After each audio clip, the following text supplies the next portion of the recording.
Hello student. तो भाई आपके पास यूकेपीएससी का जो जेई का एग्जाम हुआ था 10 मई को, उसका पहला पार्ट मैंने सॉल्व किया था 52 क्वेश्चन तक। आज हम जो है 52 क्वेश्चन यानी 53 से आगे आप लोग क्वेश्चन करेंगे। तो ध्यान से आप प्रॉपर नोट्स बनाना और अपने आंसर चेक करना, और ठीक है। और अगर आपको पेपर चाहिए होगा तो इस वीडियो के नीचे एक लिंक दिया है, उसको आपका टेलीग्राम ग्रुप का लिंक है, वहां पर आपको क्या मिलेगा, आपके पास आपको पेपर भी मिल जाएगा। ठीक है, सॉल्यूशन तो मैं दे ही रहा हूँ। ध्यान देखिए कि भाई आपके पास क्वेश्चन आंसर है। Question number 53, for measurement of the resistance of an insulator in the range of this, in the range of this 0 1 यानी 1 से 10 मेगा ओम है, तो कौन सा मीटर यूज करोगे ये कह रहा है आपके पास। तो कौन सा मीटर आप यूज करने वाले हो ये कह रहा है आपके पास। ठीक है, 53 क्वेश्चन देखिए। तो कितना ये बिल्कुल देखिए, ये कैपिटल एम का मतलब है मेगा। कैपिटल एम का मतलब क्या होता है, मेगा। एम का मतलब होता है 10⁶।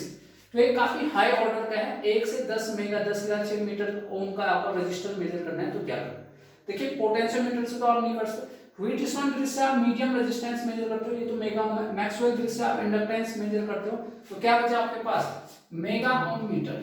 तो आप ठीक करिए मेगा ओम मीटर, ठीक करिए बच्चों, मेगा ओम मीटर। ठीक है भाई, मेगा ओम मीटर आपका यूज करो। तो डी ऑप्शन आपका क्लियर हो गया। ठीक है, डी सेट का पेपर है। नेक्स्ट देखिए, मैं इसको हटा दे रहा हूं, वो इसलिए हटा रहा हूं बच्चों ताकि जो है यहां पर मैं सॉल्व कर सकूं। तो मेगा ओम मीटर आपके ये हो गया। सेट डी का पेपर है। क्वेश्चन नंबर 54 देखिए, अ सीटी, सीटी का मतलब करंट ट्रांसफार्मर। सीटी का मतलब क्या होता है, करंट ट्रांसफार्मर। 54 क्वेश्चन है।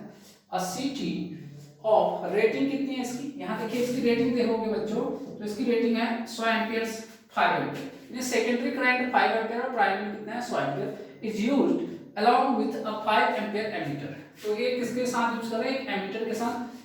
कितना रेटिंग है इसका 5 ampere to measure the current. ठीक है, एमीटर का यूज किसके लिए करते हैं, करंट मेजरमेंट।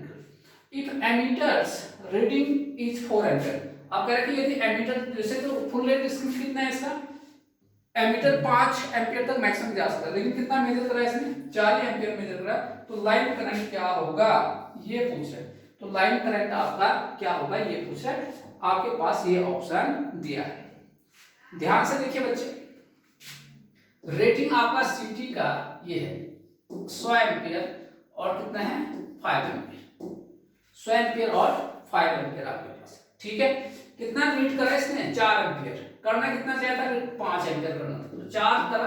तो 4 में 5 का कितना प्रतिशत हुआ, प्रतिशत में लाने के लिए क्या करते हैं, ये कितना प्रतिशत हुआ 80% आता है। यानी आपका जो एमीटर है बच्चों वो 80% ही मेजर कर रहा है। ठीक है, तो इसका आपका 4 एम्पियर, देखिए मेजर कितने तक, इसकी रीडिंग कितने तक जा सकती थी 5 एम्पियर तक फुल स्केल तक, लेकिन रीड कितना करा इसने 4। तो 5 का कितना हो गए 80% तक ही करा। ठीक है, तो अब आपका लाइन करंट, लाइन करंट कौन होगा, ये आपका सप्लाई करंट है, ये लाइन।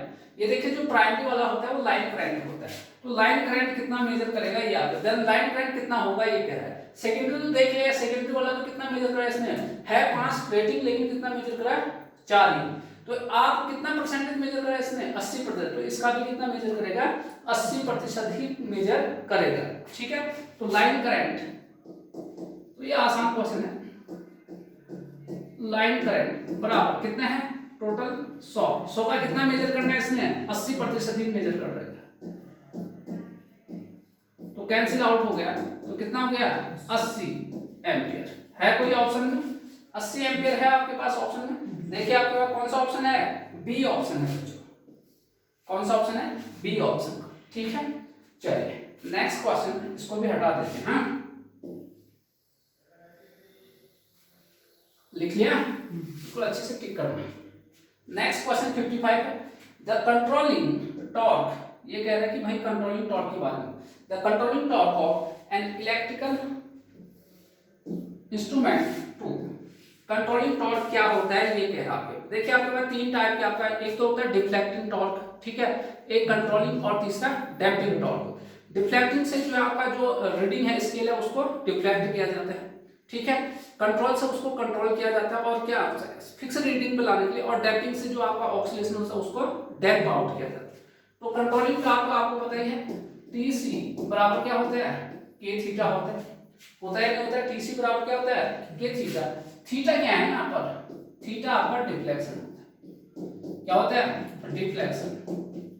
तो यहां से देखोगे तो TC प्रोपोर्शनल थीटा, K क्या है, कांस्टेंट था आपके पास। तो यदि आपका एक कंट्रोलिंग टॉर्क जो TC है, कंट्रोलिंग टॉर्क थीटा के प्रोपोर्शनल है, प्रोपोर्शनल इंस्ट्रूमेंट टू क्या है आपके पास, थीटा। ठीक है, द कंट्रोलिंग टॉर्क आपके पास कौन सा क्वेश्चन है, 55। The control torque of electrical instrument, अच्छा electrical measuring instrument is proportional to, लिखिए भाई यहां पर है, पूरा लिख लेते हैं, इज इंस्ट्रूमेंट इज प्रोपोर्शनल, ये पूरा क्वेश्चन है आपके पास। तो किसके प्रोपोर्शनल है, थीटा के। किसके प्रोपोर्शनल है बच्चों, थीटा के। ए ऑप्शन सही हो गया। 55 का क्या हो गया, ए ऑप्शन सही हो गया। पर 55 का बच्चों ए ऑप्शन सही हो गया। चलिए अब आइए कहां पर, 56 पर। देखिए पहले रीड कर लीजिए, यहां पर आपके पास देखिए एनर्जी मीटर इच, ये क्वेश्चन तो आपको नोट्स में करा रखा है, 50 से ज्यादा बार आपको एक हर टेस्ट पेपर में कहीं भी आपको दिया हुआ है। ये देखिए एनर्जी मीटर इच एन क्या होता है, एनर्जी मीटर क्या होता है, हर एक, देखिए हमारे घर में जो बिजली आता है उस एनर्जी को काउंट करने वाला एनर्जी मीटर हम घर में लगाते हैं। तो लास्ट मंथ के एंड में हम क्या होता है, बिलिंग करते हैं, यानी वो जोड़ रहा है आपके पास। तो जोड़ने वाले को क्या बोलते हैं, इंटीग्रेशन। ये वैसे भी यहाँ पर दिमाग लगा सकता था कोई भी स्टूडेंट, कैसे इसमें इस क्वेश्चन को यहाँ पर एन लिखा है, एन के बाद आता है यहाँ पर क्या, वाउल से स्टार्ट होने वाला। तो आंसर क्या हो सकता है, या तो इंटीग्रेटिंग हो सकता था या इंटीग्रेटिंग। तो आपका क्या होगा, जोड़ने वाला क्या होता है, इंटीग्रेटिंग। तो आपका एनर्जी मीटर कैसा है, इंटीग्रेटिंग टाइप इंस्ट्रूमेंट। ये यहाँ पर दिमाग लगाते ना, ये वाउल, ये ए एन और द, एन के बाद वाउल्स वाले आते हैं। ठीक है, नेक्स्ट देखिए एमआई का मतलब है moving iron instrument can be used to measure. ये देखिए चलिए 56 हो गया, 56 आपका रेस से बाहर है, 56 को हटाइए। 57 देखिए, 57 देखिए भाई, 57। अब देखिए मूविंग आयरन इंस्ट्रूमेंट में जो है, यहाँ देखिए बच्चों, जो मूविंग आयरन इंस्ट्रूमेंट होता है, यहाँ पर जो टॉर्क होता है करंट के स्क्वायर का क्या होता है, प्रोपोर्शनल होता है। करंट के स्क्वायर का क्या होता है, प्रोपोर्शनल होता है। जब ये स्क्वायर रूल फॉलो करता है कोई भी चीज, तो वो एसी और डीसी दोनों को मेजर करता है। जब भी आपका टॉर्क क्या स्क्वायर रूल को फॉलो करता है, तो वो एसी तथा डीसी दोनों को क्या करता है, मेजर करता है। तो moving iron can be used to measure both AC and DC. 57 question देखिए, 57 का सी आंसर होगा। ठीक है, क्लियर हो गया भाई, इसको भी हटाओ। अब आइए 58 में देखिए क्या है, the range of an ammeter is 0 to, ये क्वेश्चन तो तीसरी बार आ रहा है इसमें आपके पास, 3 क्वेश्चन इसी टाइप का। The range of an ammeter is 0 to 1 ammeter with Rn बराबर 100 ohm, the range can be extended. देखिए आपका नया वाला कितना है, ये देखिए milliampere. Find the shunt resistance. आप ये बताया था मैंने आपको पिछले वीडियो में भी, आपने देखा होगा। ये क्या क्या गिवन है, देखिए कितना है, Rn बराबर कितना दे रखा है यहाँ पर, देखिए कितना 100। ठीक है, I ओल्ड, अगर V होता है तो मैं ये अगर एम्पियर की जगह वोल्टेज होता है मैं V लिखता। वोल्ट कितना है पुराना, 1 मिली एम्पियर। मिली का मतलब क्या होता है, 10 की घात -3 है। I न्यू कितना होता है भाई, कहां पर है, 10 एम्पियर। ये आपके पास ये हो गया। अब यहां देखिए, यहां पर आता है M का क्या होता है, I new upon I old. यही होता है I new upon I old.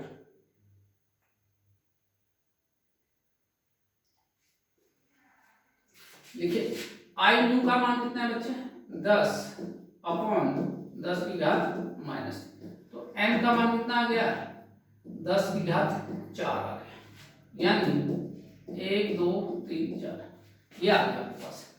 अब देखिए फॉर्मूला क्या था शंट का, आर शंट बराबर R M upon M minus one. ये आपके पास फॉर्मूला है भाई आपके पास, ठीक है। रखिए वहां से मान, आ गया आपके पास R M M minus one 10 से आ जाए तो कितना गया 9,999। 9,999 से भाग करेंगे, अरे यही तो आ रहा है, तो कितना आएगा आपके पास, ये भाग करोगे 0.01 ओम। 0.01 ओम है कहीं पर, ए ऑप्शन आपको दिख रहा है। देखिए ये तीसरा क्वेश्चन आ गया, बिल्कुल एक जैसे क्वेश्चन जो है तीसरा टाइम, ठीक है। ये ऑप्शन बता दूं। नेक्स्ट देखिए बच्चों 59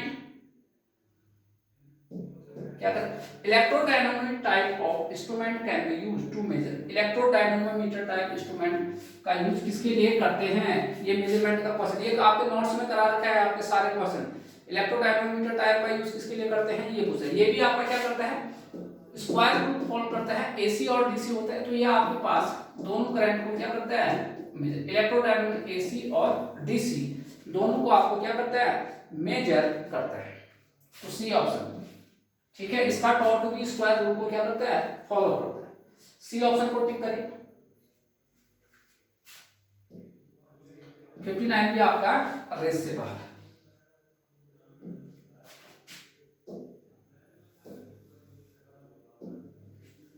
60 क्वेश्चन में आइए। 60 क्वेश्चन में in dynamometer type wattmeter the fix coil is, देखिए क्वेश्चन को देखिए, in dynamometer type watt, 60 question क्या कर रहा है, इन डायनामोमीटर टाइप वाट में the fix coil is connected in, fixed coil कौन सा होता है, करंट कॉइल होता है। क्यों, क्योंकि करंट क्या देना पड़ता है, करंट क्या होता है, ज्यादा करंट कैरी करना होता है, तो करंट को क्या करते हैं, लोड की सीरीज में कनेक्ट करते हैं, ठीक है। लिखिए देखिए यहाँ पर डायनामोमीटर टाइप वाटमीटर में, डायनामोमीटर टाइप वाटमीटर में करंट कॉइल को फिक्स्ड कॉइल भी कहते हैं, क्योंकि क्योंकि क्योंकि करंट को लोड में, क्या लिखा हमने, करंट कॉइल को क्या बोलते हैं, फिक्स्ड कॉइल, क्योंकि करंट को लोड में ले जाना होता है, इसलिए करंट कॉइल को लोड के सीरीज में कनेक्ट करते हैं। तो यहां पर क्या आंसर आएगा, सीरीज। सीरीज में 60 में का ए, 60 का क्या गया, ए आंसर आ गया, ठीक है। चलिए 60वां भी आपको बता देते हैं।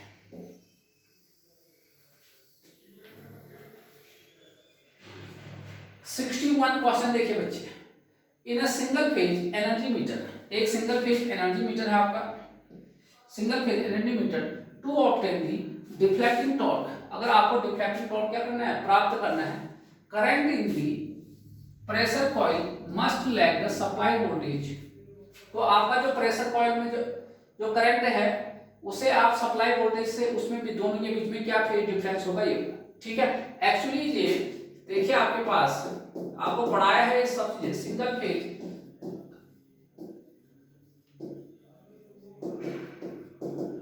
फेज एनर्जी मीटर में, लिखे सिंगल फेज एनर्जी मीटर में प्रेशर कॉइल को जो प्रेशर कॉइल होता है, प्रेशर कॉइल को highly inductive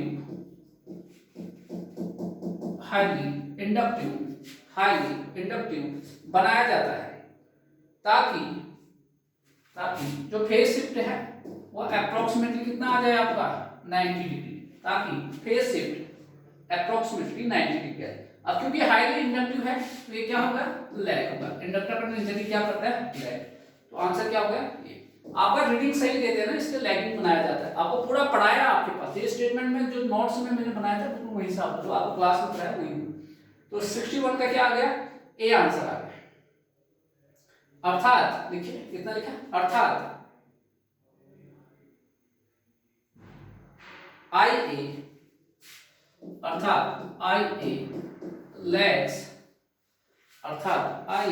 lags voltage bye, ये है वोल्टेज बाय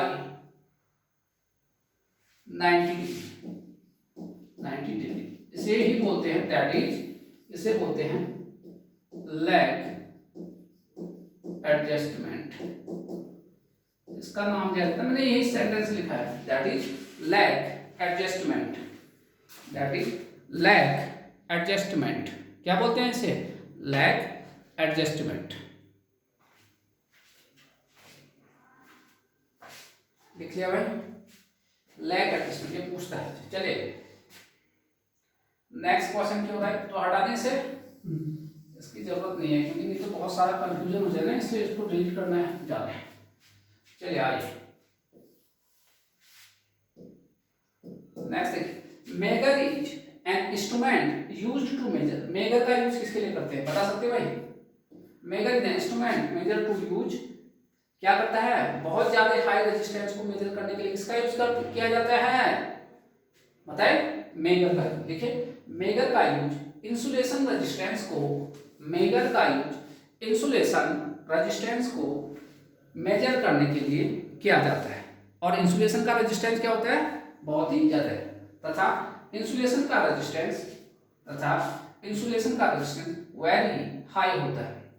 तो आपका डी ऑप्शन आ गया, तो 62 का डी ऑप्शन। चलिए इसको भी हटाओ फिर आप रेस से इसको भी गायब कर दो।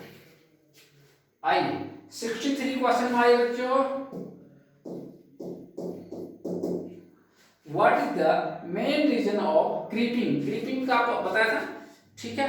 क्रीपिंग मतलब स्लोली आपका जो है सप्लाई करने की। Creeping in energy meter at no load.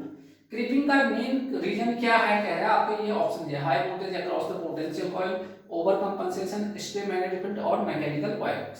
ठीक है, लिखिए तो क्या होता है, पहले तो क्रीपिंग लिखिए। क्रीपिंग क्या होता है, हमेशा एक पॉजिटिव एरर होता है। देखिए क्रीपिंग पॉजिटिव एरर होता है, देखिए क्रीपिंग पॉजिटिव एरर होता है। पहले तो एक पॉइंट ये लिखिए। दूसरा पॉइंट लिखिए, क्रीपिंग का मेन रीजन क्या होता है, ओवर कंपनसेशन। आवश्यकता से ज्यादा आप कंपनसेशन करते हो तभी होता है। आपको मैंने पूरा फिनोमिना पढ़ा रखा है क्लास में, आपके पास कैसे होता है, क्या पूरा मैकेनिक में पढ़ा रखा है। ठीक है, ठीक हो गया भाई। चलो कितने हो गए, 63 हुआ। आइए 64 क्वेश्चन में, 64 क्वेश्चन की ओर आइए। A dual trace CRO catheter of CO2 H CRO। तो देखिए डुअल ट्रेस क्या होता है, तो डुअल ट्रेस सीआर में क्या होता है, पूरा जब मैकेनिज्म में पढ़ा था हमने तो क्या था वहां पर, one electron beam to generate to trace. एक क्या होता है इसमें, इलेक्ट्रॉन बीम होता है to generate to trace, dual trace. ठीक है, टू ट्रेस तब तो डुअल नाम पड़ेगा। एक इलेक्ट्रॉन बीम चाहे कितना जनरेट करना है, दो ट्रेस करना है, तो दो का मतलब डुअल हो गया। तो इलेक्ट्रॉन जो आपके पास बीम होते हैं एक ही चाहिए होते हैं, तो आपका आसान था यहाँ पर सॉर्ट आउट करना, आंसर आपको सॉर्ट आउट कर सकते। ठीक है, तो 64 का क्या आंसर आ गया, ए आंसर आ गया, 64 का ए आंसर। 65 में क्या था, electrostatic instrument can be use to measure. जो इलेक्ट्रोस्टैटिक इंस्ट्रूमेंट है कैन बी यूज, उसका यूज कहां पर होता है, ये पूछा आपको 65 में। 65 में ऐसा पूछा है, तो कहां पर होता है इलेक्ट्रोस्टैटिक। देखिए जो आपका पीएमएमसी है उसका यूज सिर्फ और सिर्फ डीसी के लिए करते हैं, और जो आपका इंडक्शन टाइप होता है उसका यूज क्या करते हैं, सिर्फ एसी। बाकी का यूज लगभग हम किसके लिए करते हैं, एसी और डीसी। तो इलेक्ट्रोस्टैटिक इंस्ट्रूमेंट देखिए किसके लिए करेंगे, एसी तथा डीसी। करंट या वोल्टेज, वोल्टेज के लिए करते हैं, कहां है D option. Electrostatic instrument mainly use किसके लिए करते हैं, वोल्टेज के लिए करते हैं। ठीक है, एसी तथा डीसी दोनों वोल्टेज के लिए करते हैं। डन, चलिए तो 65 का क्या आंसर आ गया, डी आंसर आ गया। 65 का डी आंसर। अब आइए 66 क्वेश्चन, ये आसान क्वेश्चन है। 66 क्वेश्चन क्या कह रहा है, जरा देख लो एक बार। ये कह रहा है in the given circuit value of आपको I1 I2 और I3 इनका मान निकालना है। सिंपल सा आपको केसीएल लगाना है और क्या करना है, यहाँ देखिए यहाँ देखिए, यहाँ पर अगर आप केसीएल निकालोगे, यहाँ देखिए, यहाँ पे अगर केसीएल लगाओगे यहाँ पर, तो देखिए अंदर आने वाले करंट बराबर क्या होता है, बाहर जाने वाले किसी भी नोड में। तो यहाँ अंदर कितना आ रहा है, 8 आ रहा है, बाहर कितना जा रहा है, 12 जा रहा है, और I1, तो यहाँ से I1 का मान कितना आ गया, -4 एम्पियर। I1 का मान क्या आ गया, 4 मिली एम्पियर, क्योंकि मिली में है। तो I1 का मान तो आपका आ चुका है, कितना है, -4 मिली एम्पियर। कहाँ पर, यहाँ पर आपने क्या लगाया, नोडल, यहाँ पर नोडल लगाया रखा है अपने पास। अंदर आने वाले बराबर क्या होता है, बाहर जाने। ठीक है, इतनी बात आपको समझना चाहिए। ये है ना ए, इसको ए नाम दो। अरे मैं सॉल्व कर देता हूं यार, ऐसा लिखो, यहां देखिए केसीएल एट नॉट ए, इस क्या होगा, इनकमिंग करंट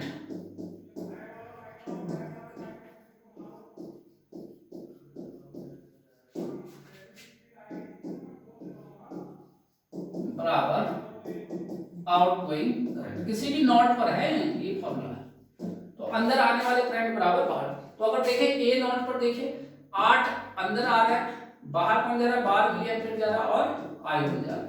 तो पक्षांतर करेंगे तो I1 बराबर कितना आ गया, -4 मिली एम्पीयर। तो I1 का मान तो मिल गया आपके पास। सिमिलरली हम केसीएल लगा लेते हैं, कहां पर, केसीएल में लगा लेता हूं not.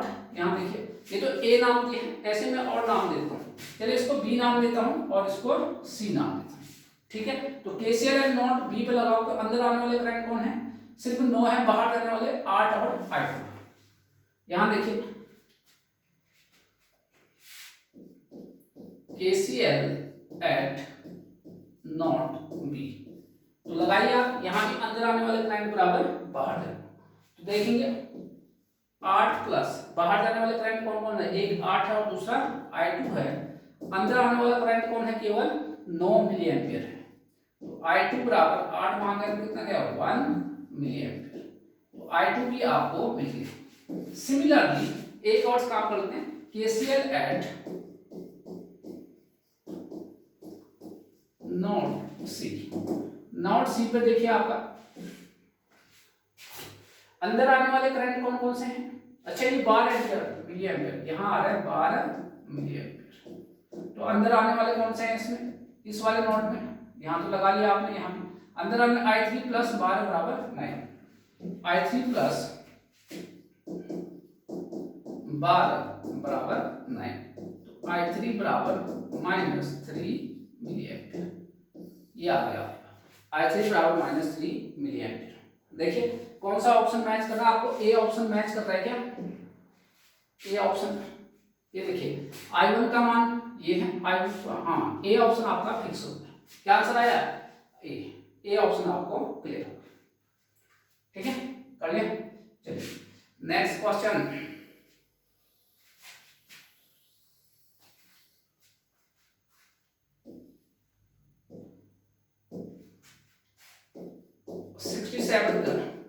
In the circuit shown below resistance of 10 watt bulb, जो 10 वाट का बल्ब है इसमें कितना रेजिस्टेंस होगा आपको ये बताना है। आपको थोड़ा ठीक ठाक क्वेश्चन लग रहा है आपके पास, 10 वाट बल्ब में कितना होगा ये कह रहे हैं। ठीक है, यहाँ देखिए भाई पावर का फॉर्मूला क्या होता है, पावर VI, ये डीसी है ना, डीसी का पावर फैक्टर कितना होता है, 1 होता है, इसलिए यहाँ पर आप cos पाई का 1, अरे पावर का ये होता है ना, क्योंकि डीसी सोर्स है, डीसी सोर्स का पावर फैक्टर कितना 1, इसलिए पावर बराबर क्या आ गया VI। ठीक है, इतना आ गया आपके पास। अब यहाँ देखिए, अगर मैं देखिए ये दिया है जिससे, यहाँ देखिए ये दिया है आपके पास, यहाँ देखिए सपोज के लिए मैं मान लेता हूँ करंट यहाँ पर मानना हो, जरा ध्यान से देखिए, इसको मैं I करंट मान रहा हूँ और इसको I1 और इसको I2। ठीक है, ये है आपके पास। तो मैं जरा यहाँ पे इस वाले के लिए ले रहा हूँ, तो क्या होगा, पावर कितना है 20 है, वोल्टेज पैरेलल में क्या होता है सेम होता है, ये 9 × I2, तो यहाँ से आपका I2 सीधा आ गया। अरे पैरेलल में वोल्टेज सेम होता है भाई, पैरेलल में वोल्टेज क्या होता है सेम होता है, तो I2 बराबर 20/9 एम्पियर आ गया। आई बात समझ में, ठीक है। यहाँ पर देखिए, अब सिमिलरली हम इसके लिए भी लगा लें, यहाँ पर देखिए, यहाँ पर देखिए भाई, यहाँ पर चलिए इसके अक्रॉस वोल्टेज मान लो ये आपका V1 है और ये V2। तो अब आपका यहाँ देखिए 15 वाट है, ये 20 वाट का था, 15 वाट के लिए मान लीजिए 15 वाट के लिए फॉर्मूला 15 बराबर V1 इंटू I1 लिख सकते हैं। तो यहां से आपके पास I1 बराबर क्या गया 15/V1। सिमिलरली आप किसके लिए 10 वाट में, लेकिन वोल्टेज क्या है सेम है, करंट सेम है, वोल्टेज तो अलग अलग सीरीज है I1। तो यहां से भी I1 क्या आ गया 10/V2। दोनों करंट सेम है तो इनको आपस में क्या कर दो बराबर कर दो। तो यहाँ पर दोनों को बराबर कर दोगे 10/V2। तो यहां से आपको निकलेगा 3 बार कैंसिल होगा, ये 2 बार कैंसिल ना करो 3V2 बराबर 2V1। अब क्वेश्चन में देखोगे तो आपको 10 वाट वाला चाहिए आपके पास, यानी V2 की बात रिक्वायर्ड है। किसकी बात चाहिए V2। और V1 प्लस V2 का मान कितना होगा 9 होगा। V1 प्लस V2 का मान कितना होगा 9। ये आपका है, आपको V2 चाहिए। हो गया भाई, इसको हटा दो, इसको हटा दो। अब एक चीज और भी है यहाँ देखिए, ये तो सीरीज में है, सीरीज में वोल्टेज क्या होता है जुड़ते हैं। V1 प्लस V2 बराबर कितना आ गया 9 वोल्ट आ गया। क्या चाहिए आपको V2 चाहिए। क्या चाहिए बच्चे V2। तो देखिए V1 बराबर वहां से रखिए, V1 का मान रखोगे 3/2 V2 प्लस V2 बराबर 9, यही तो होगा। यहां से देखिए 5 V2 बराबर 18, तो V2 बराबर कितना आ गया 18 बाई कितना 5, 18/5 ये आ गया।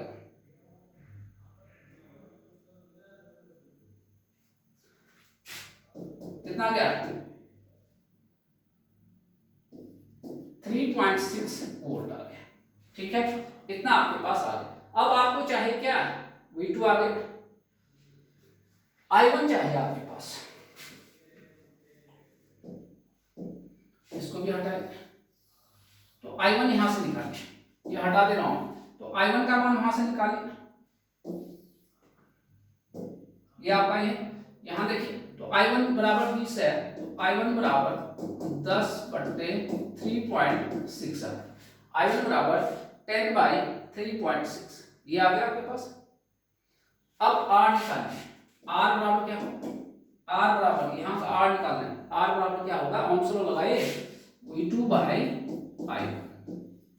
V2 आपका 3.6 10 एक गया 3.6, तो कितना गया 1.296 ओम। सॉल्व करिए, आपको इतना 1.296 है कहीं पर, सी ऑप्शन आपको दिखेगा। तो थोड़ा कैलकुलेशन मांग रहा था, 1.296 ओम, सी आ गया आपके पास आंसर। ठीक है भाई, तो अच्छा सा ठीक ठाक क्वेश्चन है, अच्छा तो नहीं कहूंगा, ठीक है, मतलब एवरेज क्वेश्चन। ठीक है, 67 वाला भी आपका रेस से बाहर हो गया। आइए अब 68, ये भी ठीक ठाक क्वेश्चन है। 68 क्वेश्चन में आइए देखिए फटाफट, 68 क्वेश्चन में देखिए भाई, 68 question in the following circuit total inductance निकालना है। ये देखिए आपका, ये तो बहुत सिंपल क्वेश्चन है। ठीक है, L इक्विवेलेंट निकालना है। L इक्विवेलेंट क्या होगा देखिए, ये देखिए स्टार्टिंग में यहां से कर रहा हूं, तो ये देखिए इसका स्टार्टिंग में ही डॉट है, इसके भी स्टार्टिंग में है, इसके स्टार्टिंग में नहीं, के एंडिंग में है इसका। जब भी इंडक्टेंस सीरीज में होते हैं डायरेक्ट कनेक्ट करते हैं, डायरेक्ट क्या करते हैं कनेक्ट करते हैं, यानी L इक्विवेलेंट बराबर इंडक्टेंस ये कितने 10 है, पहले तीनों को जोड़ो, 10 हेनरी प्लस कितना है 12 हेनरी प्लस कितना 8 हेनरी, फिर प्लस, अब प्लस हो गया माइनस देखते हैं, ये हो गया। अब इसका और जरा पहले इन दोनों का देखिए, इसका एंडिंग में है और इसका स्टार्टिंग में, तो क्या होगा माइनस होगा। जब आपका सेम जगह डॉट होता है, उसका इसका भी स्टार्टिंग, इसका भी, ये देखिए यहां देखिए भाई, पहले लिखो यार, हाँ स्टार्टिंग में देखिए, यहां देखिए इसकी स्टार्टिंग में डॉट है और इसके भी स्टार्टिंग में डॉट है, तो 2m क्या होता है फॉर्मूला ये होता है। जब सीरीज में दो होते हैं तो L इक्विवेलेंट क्या होता है L1 plus L2 plus minus क्या होता है 2m। प्लस तब आता है जब दोनों का डॉट एक ही जगह से स्टार्ट, इसका भी स्टार्टिंग है, इसका भी स्टार्टिंग है, तो प्लस आएगा। अगर इसका स्टार्टिंग है लेकिन इसका एंडिंग है तो वहां पर क्या आएगा, माइनस आएगा। ये सब पढ़ा रखा है ये तो यहाँ पर देखिए इसका स्टार्टिंग और इसका स्टार्टिंग, तो प्लस क्या आएगा 2m, 2 इंटू एम का मान कितना है 6 है, ठीक है। अच्छा एक ही जगह हो रहा है, हटाओ इसको, मैं दूसरी जगह कर देता हूँ। तो देखिए फिर रूल तो सिंपल है, L equivalent L1 plus L2 plus L3 plus minus 2m, ठीक है। ये होता है आपके पास, लेकिन यहाँ पर प्लस माइनस बहुत बार आएगा आपके पास ध्यान रखना, तो मैं इसलिए यहाँ पर ऐसा नहीं लिख रहा हूँ। तो देखिए L इक्विवेलेंट बराबर क्या होगा, तीनों का देखिए भाई आपके पास क्या क्या होगा, एक 10 हेनरी है, 12 है और प्लस 8। अब प्लस आएगा माइनस आएगा वो मुझे देखना पड़ेगा। तो देखिए इसका भी स्टार्टिंग है, इसका भी स्टार्टिंग है, तो प्लस 2m आएगा, m का मान कितना है 6 है, 6 दूनी 12, तो प्लस 2 इंटू 6। अब देखिए फिर से, तो इसका और इसका तो हो गया, इसका और इसका देखिए, इसका स्टार्टिंग है और इसका क्या है एंडिंग है, तो यहाँ पर माइनस 2m आएगा, 2 गुना माइनस, तो यहाँ पर देखिए माइनस 2 इंटू 6। फिर लास्ट का देखिए, अब इसके और इसके बीच में है, ये इसका स्टार्टिंग है और इसका क्या है एंडिंग है, कितना है m का मान 4 हेनरी है, तो माइनस 2m यहाँ भी आ गया आपके पास, माइनस 2m यहाँ भी आ गया, माइनस कितना है 2 इंटू 4, ये और ये कैंसिल हो गए, तो 12 × 20 30, ये तो 30 में से कितना गया 8 गया, तो आपका कितना आ गया 22 हेनरी आपके पास, कितना हेनरी आ गया 22 हेनरी। अब मुझे ऑप्शन देखना पड़ेगा, है क्या कोई ऑप्शन में ऐसा, सी ऑप्शन है आपके पास 22 हेनरी, तो सी ऑप्शन। ये तो हमारे जो बच्चे पढ़े हैं ना जिन्होंने मुझसे, वो तो फिंगर टिप्स में कर देंगे, ऐसे ऐसे टेक्निक बताए हैं।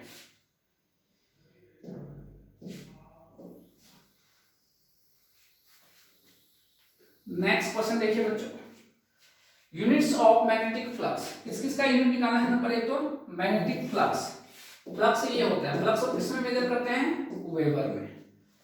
फ्लक्स डेंसिटी बी होता है, क्या फॉर्मूला होता है इसका F5/A, तो फ्लक्स को किसमें माना और एरिया को किसमें मीटर स्क्वायर, ये हो गया। तीसरा मैग्नेटिक फील्ड इंटेंसिटी, क्या होता है फॉर्मूला H बराबर NI/L, यानी क्या होगा एम्पियर टर्न्स, ये हो गया एम्पियर, n टर्न्स है number of turns upon meter, ये आपके पास। तो है कहीं पर आपको 69 क्वेश्चन, देखिए 69 क्वेश्चन में कहीं पर मिल रहा है आपको ऐसा, देखिए पहला तो है weber per meter, sir weber per meter, ये तो नहीं हो गया, वेबर पर सर, डी ऑप्शन आपका मिल गया, कौन सा ऑप्शन, डी ऑप्शन आपका सही हो गया भाई, चलिए डी ऑप्शन आपका सही हो गया। चलिए 70 क्वेश्चन में आ जाओ, क्वेश्चन नंबर 70 क्या कह रहा है जरा उसको पढ़ लो। In the following circuit equivalent capacitance between A और बी, एक सर्किट दिया है, इसके बीच में आपका जो है ए और बी जो टर्मिनल है, यहाँ पर आपको इक्विवेलेंट कैपेसिटेंस का मान निकालना है, ऑप्शन आपको दिए हुए हैं आपको 70 क्वेश्चन में आपके पास। ध्यान से देखिए आपके पास क्या है, आपके पास ध्यान से देखोगे ये और ये किसमें है सीरीज में, लास्ट से शुरू करते हैं, तो दोनों का जैसे इन दोनों का इक्विवेलेंट कितना आ गया C/2 आएगा, देखिए C सीरीज में है, C एंड C सीरीज में है, तो क्या होता है इनका इक्विवेलेंट होगा C/2। फिर ये C/2 और C मैं लिख भी देता हूं यहां पर,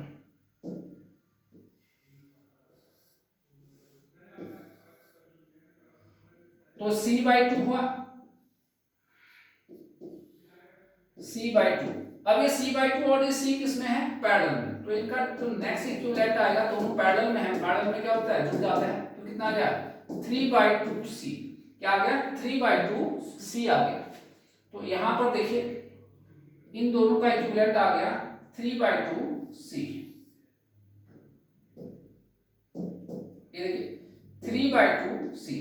फिर ये और ये क्या आ गया इसमें सीरीज में आ गया, फिर सीरीज में आ जाएगा तो क्या होगा, फिर ये देखिए C into 3/2C upon C plus 3/2C, यही होगा C इंटू ये आपके ये हो गए। तो आप अगर ऐसा करोगे तो कितना आएगा, ये आ जाएगा 3/5C, सॉल्व करेंगे तो कितना आएगा 3/5C, तो ये आ गया और अब फाइनली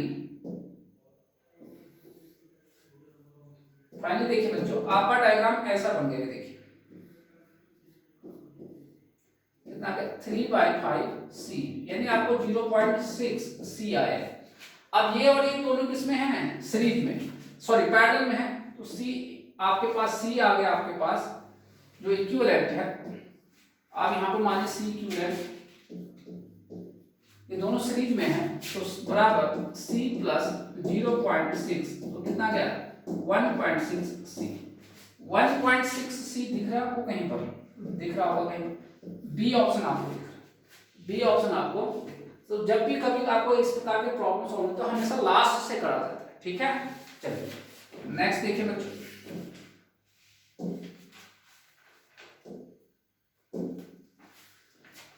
देखिए 71%, 71%। The unit of caption, caption का यूनिट क्या होता है भाई, क्या होता है कैप्सन का यूनिट, फैराड। ये तो कोई भी बता देगा, अनपढ़ गवार कोई भी बता देगा। यूनिट ऑफ कैप्सन क्या होता है, फैराड। क्या ऑप्शन आ गया, ए ऑप्शन आ गया।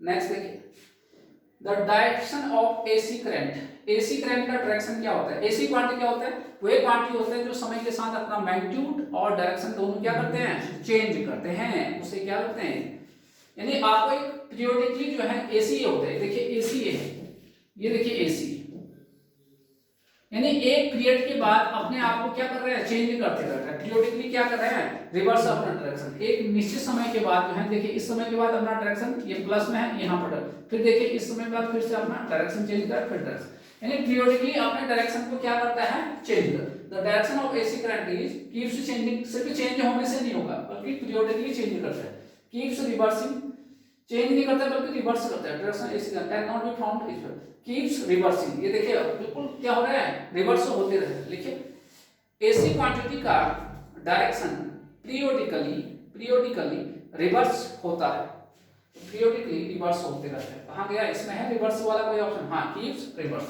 सी ऑप्शन कीप्स रिवर्स हो गया भाई, इतना कीप्स रिवर्स। नेक्स्ट क्वेश्चन देखिए, if the diameter of copper wire is doubled, अगर कॉपर वायर का क्या कर दोगे, डायमीटर डबल कर दोगे बच्चों, कॉपर वायर का डायमीटर क्या हो रहा है, डबल हो रहा है, double, its current capacity becomes, तो करंट कैपेसिटी में क्या अंतर होगा, ये कह रहा है, ठीक है, करंट कैपेसिटी में क्या होगा ये पूछ रहा है, ठीक है। डायमीटर डबल किया है, ध्यान रखें, ठीक है। चलिए तो रेजिस्टेंस देखते हैं, रेजिस्टेंस का फॉर्मूला क्या होता है, आर और रो एल अपॉन ए, यही होता है, यही हमारा मेन चीज है। ए का मान देखिए ये होता है, ए बराबर पाई आर स्क्वायर, आर डायमीटर में बताना है तो 2r, डायमीटर क्या होता है, रेडियस का 2 गुना होता है, नहीं होता है। तो यहां से देखिए तो a बराबर क्या आ जाएगा मेरा, a बराबर पाई r का मान से d square by 4, pi d square by 4, ये आपका आ गया। चलिए फिर तो यहां पर अगर मैं रखूंगा तो r का मान क्या हो गया, रो लेंथ में कोई नहीं कर रहा है, पाई d स्क्वायर इंटू 4, ये कह रहा है आपके पास, ठीक है। यानी मैं सीधे से कहूंगा अभी r इनवर्सली प्रोपोर्शनल, बाकी सबको कांस्टेंट रखूंगा तो डायमीटर को, ठीक है, ये मेरा हो गया, ठीक है भाई। चलिए ये आपका ये दिया है, अब क्या दिया है क्वेश्चन में, ये बताइए आपको। क्वेश्चन में दिया है कि जो नया वाला डायमीटर है वो कितना हो रहा है, पुराने वाले का 2 गुना, ये तो कह नया वाला डायमीटर क्या हो रहा है, पुराने वाले का 2, तो नया r डैश क्या होगा फिर, sorry inverse 1 upon d dash का स्क्वायर, फिर रखिए d डैश का मान रखिए 2d का होल स्क्वायर 1/4 d स्क्वायर, ये आ गया आपके पास 1/4 d स्क्वायर ऐसा आ गया। तो देखिए फिर इन दोनों को भाग करें r डैश अपॉन r, भाग करेंगे तो प्रोपोर्शनली जो है क्या इनवर्सली प्रोपोर्शनल कैंसिल आउट हो जाएगा, होगा नहीं होगा, अरे होगा नहीं होगा, हो जाएगा। तो आपका क्या आ गया d अपॉन d डैश, या ऐसा होगा स्क्वायर को, यही तो d अपॉन d डैश का स्क्वायर, d डैश का मान रख रहा हूं मैं, d तो ठीक था, ये कितना यार, इसको ऐसे रखोगे तो बताइए कितना आ गया 4d स्क्वायर, ये कैंसिल आउट हो गए, तो r डैश अपॉन r, याद रखिए r डैश अपॉन r क्या है आपका 1/4, यानी r डैश जो नया वाला रेजिस्टेंस है पुराने का क्या हो गया, 1/4 हो गया। इसका मतलब करंट देखिए रेजिस्टेंस कम हो रहा है तो इसका मतलब करंट क्या होगा, ज्यादा होगा। ठीक है, तो नया वाला जो रेजिस्टेंस है R'/4 आ गया। तो नया वाला रेजिस्टेंस देखिए R' बराबर क्या हो गया, R/4 आ गया। ठीक है, इतनी बात। अब करंट का मान क्या होता है, ओम्स लॉ से V/R ये होता है आपके पास। ठीक है, तो यहां से देखिए एक तो पुराना है एक नया है, ये देखिए यहाँ पर, और I' का मान क्या होगा, वोल्टेज तो सेम है R', दोनों को भाग देना है बराबर, क्या हो गया V/R इंटू V/R', V से भी कैसे R'/R, R' का मान कितना था भाई, अभी आपने निकाला है, कितना रखा है R/4, 4 से कैंसिल हो गया, तो I' बराबर क्या आ गया 1/4। तो ये आपको नया वाला निकालना था I', तो कितना हो गया, पुराने वाले का कितना गुना हो गया करंट कैपेसिटी, 4 गुना हो गया।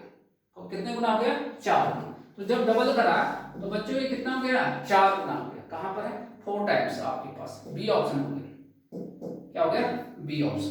ठीक है, अच्छा क्वेश्चन है, ठीक है मतलब, ठीक है। चलिए अब आइए आप क्वेश्चन नंबर, इसमें पहले इसको हटा देते हैं ताकि कंफ्यूजन ही नहीं हो। क्वेश्चन नंबर 74 में, if the resistance of each branch is 3 ohm in a delta connected, इसमें है डेल्टा कनेक्टेड में है 3 phase load, what would be the resistance of each branch in star current. अरे तो कह रहे हैं कि आपका जो है resistance of each branch 3 ohm है, कह रहे हैं। ठीक है, ये रिलेशन होता है, हमने पढ़ रखा है बिल्कुल, ये होता है आपके पास। किसमें दिया है, डेल्टा में कितना दिया प्रत्येक ब्रांच, कितना दिया है 3, तो 3/3 कितना हो गया स्टार में, y का मतलब स्टार है, तो स्टार में कितना हो गया प्रत्येक ब्रांच में 1 ओम हो गया।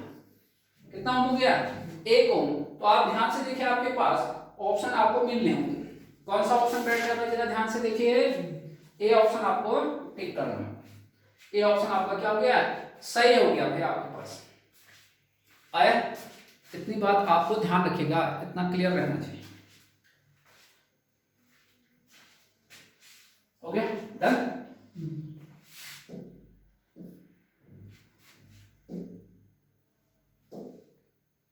75% में आई लिखा भाई 75%। The direction of the induced EMF in a conductor moving in a magnetic field. Induced EMF का निकालना है, can be determined by, ये आपको बताया था, तरीका भी बताया था। लेफ्ट हैंड रूल से क्या बताते हैं भाई, देखिए लेफ्ट हैंड रूल से बताते हैं फोर्स का डायरेक्शन, और राइट हैंड रूल से किसका बताते हैं, जनरेटर का डायरेक्शन। तो आपके पास ये फ्लेमिंग्स का कौन सा, right hand. Induced EMF rule से आपका जनरेटर है, क्योंकि जनरेटर क्या होता है, इनपुट मैकेनिकल लेता है, आउटपुट क्या देता है, इलेक्ट्रिकल देता है। तो यहाँ देखिए आपके पास इंड्यूस्ड ईएमएफ जनरेटर के बारे में कर रहा है, तो उससे फ्लेमिंग्स का क्या होगा, राइट हैंड रूल है आपके पास, डी ऑप्शन। तो आप लिख भी लीजिए फ्लेमिंग के राइट हैंड रूल से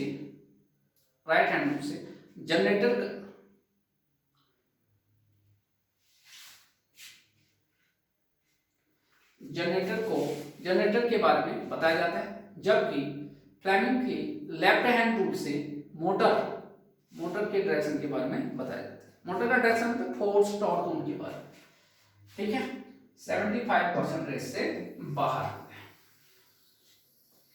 76 साइनसोइडल, ये देखिए 76% क्या कह रहे हैं, ध्यान से देखना, क्या कह रहे हैं, साइनसोइडल करंट, एक साइनसोइडल करंट है, मैग्नीट्यूड कितना है 3 ampere at 120 degree, it's maximum value. तो इसका अधिकतम मूल्य देखिए, मान लेते हैं करंट है, साइनसोइडल है, ये मान लेते हैं स्टैंडर्ड साइन थीटा। ठीक है, ये कह रहा है। अब जरा ध्यान रखिए, थीटा बराबर कितना 120 पर उस समय आई का मान कितना दिया है 3 एम्पियर। तो यहां रखिए, जब ये 3 एम्पियर है तो आपको मैक्सिमम वैल्यू निकालना है। आई एम क्या है, मैक्सिमम साइन 120। ये देखिए कितना आसान क्वेश्चन है। ठीक है, इतना साइन 120 को बच्चों ऐसे लिख सकते हो, क्या लिख सकते हो? साइन 120 को क्या लिख सकते हो भाई? Sine 90 plus 30। सेकेंड क्वाड्रेंट में साइन पॉजिटिव होता है तो आप क्या लिखोगे? आई एम कॉस 30। कॉस 30 का मान कितना होता है भाई? कॉस 30 का मान कितना होता है? √3/2 आई एम इंटू √3/2। ये है आपके पास 3। ठीक है, कितना आपको किसका मान निकालना है? आई एम करना, तो इन दोनों का क्रॉस मल्टीप्लाई कर दो, कितना? 6। यहां देखिए तो आई एम बराबर 3 इंटू 2 √3, इससे कैंसिल हो गया कितना टाइम? √3। तो यहां से देखिए आई एम का मान मैक्सिमम वैल्यू कितना है? 2√3 है कहीं ऑप्शन में? 2√3 तो दिख, हाँ दिख रहा है भाई, दिख रहा है 2√3, सी ऑप्शन। कितना एम्पियर आपका मैक्सिमम होगा? 2√3 2√3 देखिए आपके इतना एम्पियर आपका मैक्सिमम, तो सी ऑप्शन आपको दिख रहा है भाई, 76 का सी ऑप्शन। ठीक है, चलिए 77%। एक और अच्छा क्वेश्चन दिख रहा है।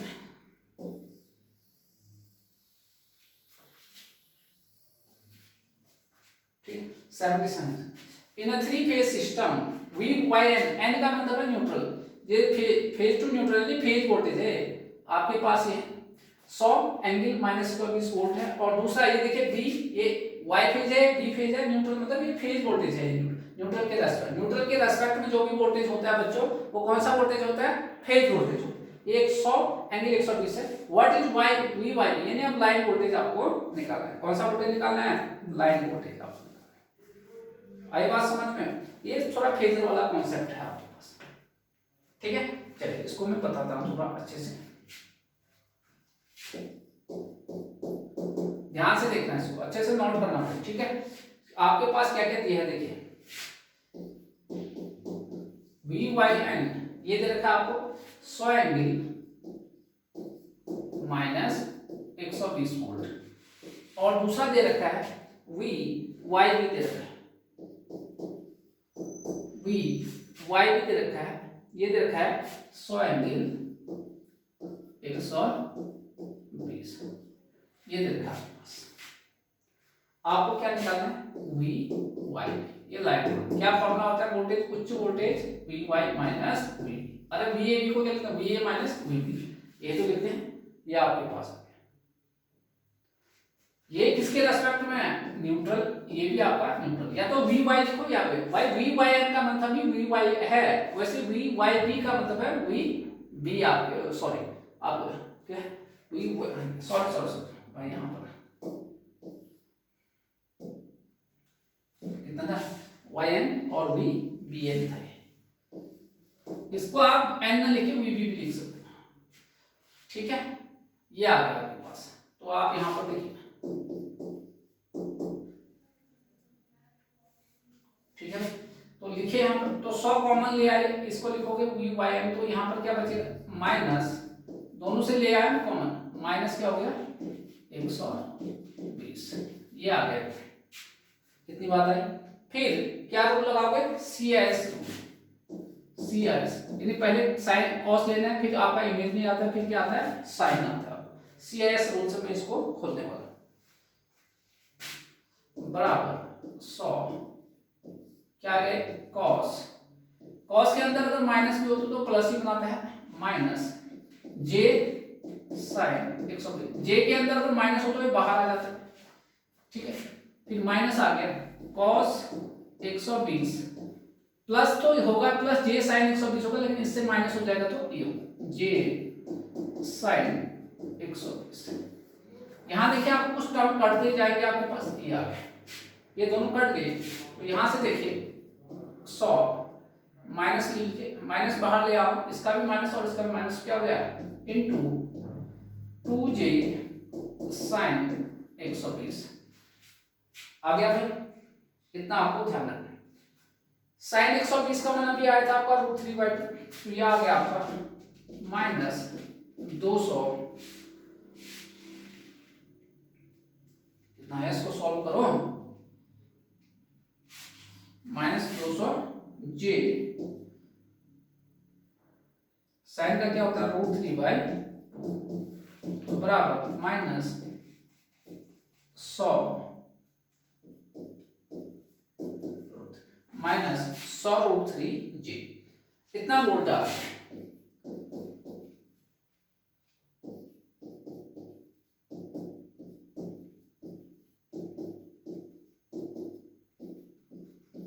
इतना वोल्ट है। लेकिन ऑप्शन को जरा देखते हैं एक बार फिर से, ऑप्शन को चेक करते हैं बच्चे। अच्छा ये तो यहाँ पर तो आपको फेजर फॉर्म में लाना है, फिर से तो आपको फेजर फॉर्म में लाना पड़ेगा 100 √3 आपका। तो इसका मैग्नीट्यूड देखोगे, मैग्नीट्यूड क्या होगा, माइनस गायब हो जाएगा तो सिर्फ कितना बचेगा 103। और दूसरा क्या होता है फेजर में, एक मैग्नीट्यूड होता है और दूसरा एंगल। जरा इसको √3 का मान रखिए, तो √3 का मान क्या होता है 1.73। अरे √3 का मान कितना 1.73। तो यहाँ पर देखोगे तो 173 वोल्ट आपके पास इसका मैग्नीट्यूड आ गया। दूसरा आपको एंगल लेना है फेज, तो वी वाई बी का है। देखिए इसमें आपका इमेजिनरी टर्म है और वो भी निगेटिव के साथ, तो ये कितना एंगल देता है -90 डिग्री। अगर प्लस होता तो ये क्या, अगर प्लस जे होता तो प्लस 90 डिग्री ये देता। तो ठीक है, अब मैं इसको प्रॉपर फॉर्म में लिखता हूं।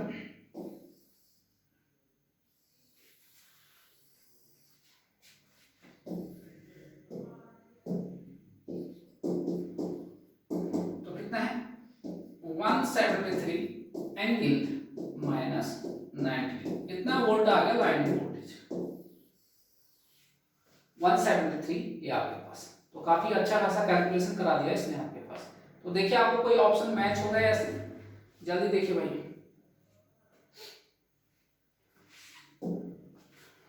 173 है कहीं हमारे पास ऑप्शन में, बिल्कुल है भाई आपके पास, बी ऑप्शन आपको मैच हो गया 173। कौन सा ऑप्शन मैच हो गया, बी ऑप्शन आपका मैच हो गया। हटाने से क्या हो, ठीक है।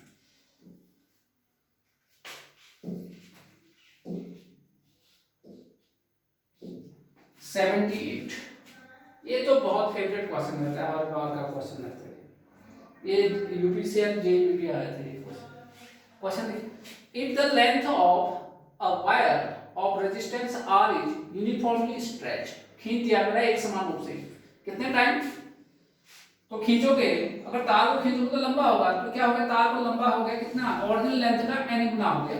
तो what will be C numeral, तो ऐसे में क्या होगा नया रेजिस्टेंस क्या होगा, कह रहा है कि एक रेजिस्टेंस है किसी तार का होगा, उस तार को खींच दो तो उसका जो लेंथ है, खींचोगे तो लेंथ बढ़ेगा ना। तो लेंथ जो है बच्चों को कह रहा है कि ओरिजिनल लेंथ का क्या हो गया n टाइम हो गया, कह रहा है n गुना हो गया, कह रहा है क्या हो गया, कह रहा है n गुना आपका हो गया, कह रहा है। तो n गुना होगा तो रेजिस्टेंस में क्या होगा ये पूछ रहा, रेजिस्टेंस में क्या होगा ये आपको पूछ रहा है, ठीक है। ये हर एग्जाम में आया हुआ क्वेश्चन है। जब भी ऐसी चीजें आती है ना, एक ही चीज आपको ध्यान रखना है कि जब भी खींचा जाता है तो वहां पर एरिया जो होता है, वॉल्यूम जो होता है, आपके लिए एक ही कॉन्सेप्ट है कि वॉल्यूम जो होता है क्या होता है कांस्टेंट होता है, वॉल्यूम वहां पर हमेशा कांस्टेंट होता है, ठीक है। तो देखिए सॉल्यूशन देखिए, मान लेते हैं कि नया वाला जो लेंथ है क्या वो खींचने से l डैश है, तो पुराने वाले ओरिजिनल लेंथ l मान लो, तो कितना गुना हो गया कर रहा है n टाइम हो गया, ठीक है। ये सब देखिए r l a ये पुराने हैं आपके पास, रो तो कांस्टेंट है, रो मतलब किस चीज का बना है ना, एक ही तो तार है उसी को तो खींच लो, तो रेजिस्टिविटी कांस्टेंट है आपके पास, ठीक है। तो आपको ध्यान रखना है कि रो जो है दोनों केस में कॉमन होगा, कॉमन होगा। तो देखिए, तो यहां से देखिए भाई, ठीक है, तो नोट करके लिखिए,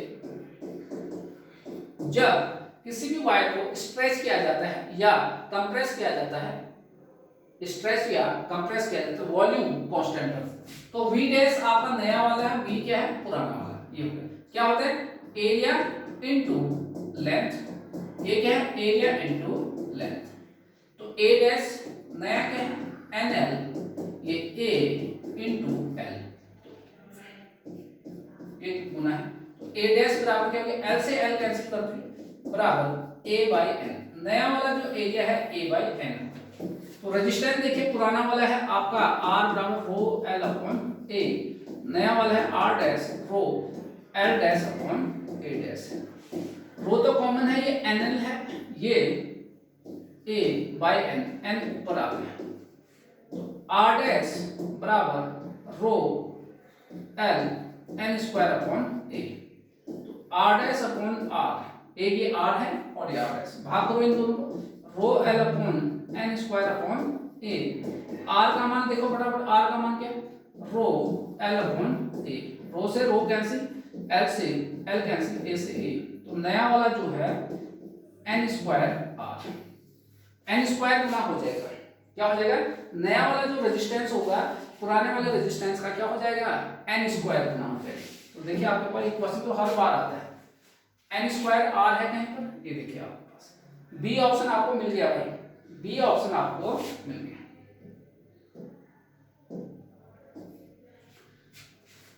ठीक है, 79 क्वेश्चन देखिए, रजिस्टिविटी ऑफ कॉपर, कॉपर का रजिस्टिविटी क्या होगा ये कहेगा आपके पास 79, तो आप देख सकते हो रजिस्टिविटी कॉपर का क्या होता है, कम होता है, पता ही है, तो अच्छा कंडक्टर है, किससे, एल्यूमिनियम की तुलना में तो कॉपर क्या है, अच्छा कंडक्टर। तो मैं यहाँ डाटा लिखा दे रहा हूँ, यहाँ देखिए जो आपका कॉपर का रजिस्टिविटी होता है, रो से दिखाते हैं, ये होता है 1.7 इंटू 10 की पावर -8 ओम मीटर, ठीक है। और दूसरा जो एल्युमिनियम का होता है 20 डिग्री टेम्परेचर पर, कितने डिग्री पर, 20 डिग्री, 2.65 इंटू 10 की पावर -8 ओम मीटर। तो ये तो पावर तो सेम है, तो यहाँ से साफ होता है एल्युमिनियम का रेजिस्टिविटी क्या है, ज्यादा, तो resistivity of copper is less than aluminium, ये तो सीधे ए आंसर आता है, क्या क्या है, ए आंसर, ठीक करिए, डन। चलिए आगे चलिए, 79 तक तो आपने कर लिया। आइए अब 80 वाले क्वेश्चन में क्या कहे, consider the following circuit, find the value of resistance of each branch of star connected. ये देखिए आपको अभी तो बताया था, इसका स्टार कनेक्टेड में क्या, अभी तो बताया था स्टार और डेल्टा में क्या रिलेशन होता है, ये होता है, कौन सा कनेक्शन है, डेल्टा है, तो डेल्टा में प्रत्येक ब्रांच में कितने हैं, आर है, R/3 आपका आंसर आ रहा है, कौन सा आंसर हो गया 80 का, कौन सा आंसर, बी ऑप्शन, ये एक जैसे क्वेश्चन है, 80 का बी आंसर हो गया भाई, इतना आपको आना चाहिए।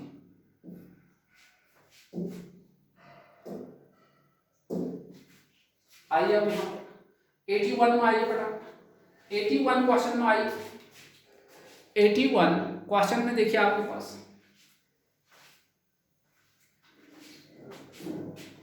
81 क्वेश्चन में देखिए, the most common storage cell used in automobiles, तो स्टोरेज सेल किसका, कहां पर यूज कर, ये ऑटोमोबाइल्स में कौन सा करते हैं, आपको पढ़ाया था मैंने बेसिक इलेक्ट्रिकल में, क्या होता है, लेड एसिड सेल का यूज किया जाता है स्टोरेज के लिए, ठीक है। स्टोरेज सेल भी क्या होता है आपके पास, जो इसमें लेड एसिड सेल, ये आपको बेसिक में सेल और पैटर्न, तो लेड एसिड सेल आपको दिख रहा होगा, कौन सा है, डी ऑप्शन है।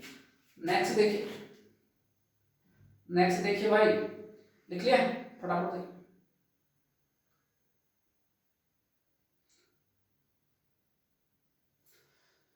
तो हटा देते हैं 81।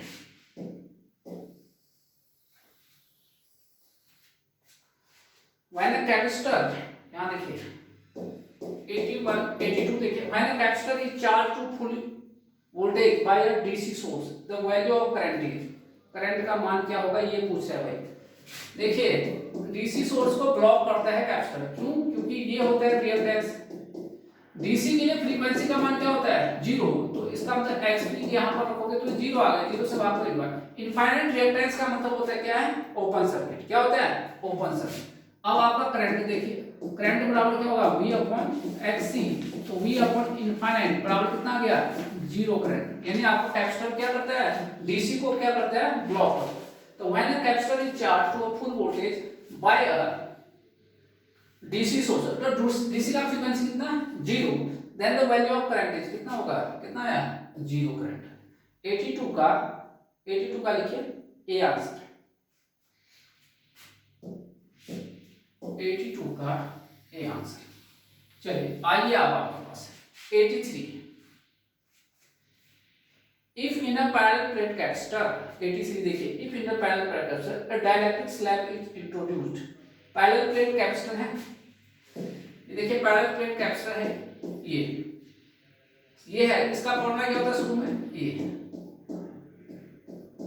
पैरेलल प्लेट्स का कैप्शन, ये डी जो है इनके बीच का डिस्टेंस, ए जो है इसका क्रॉस सेक्शनल एरिया है।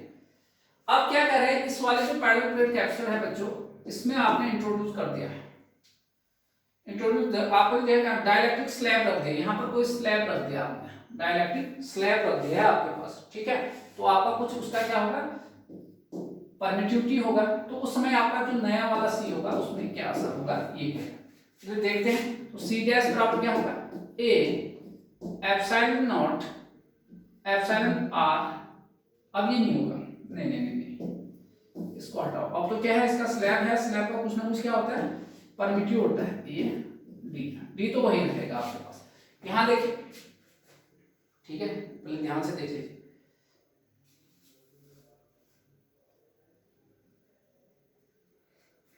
तो यहां देखिए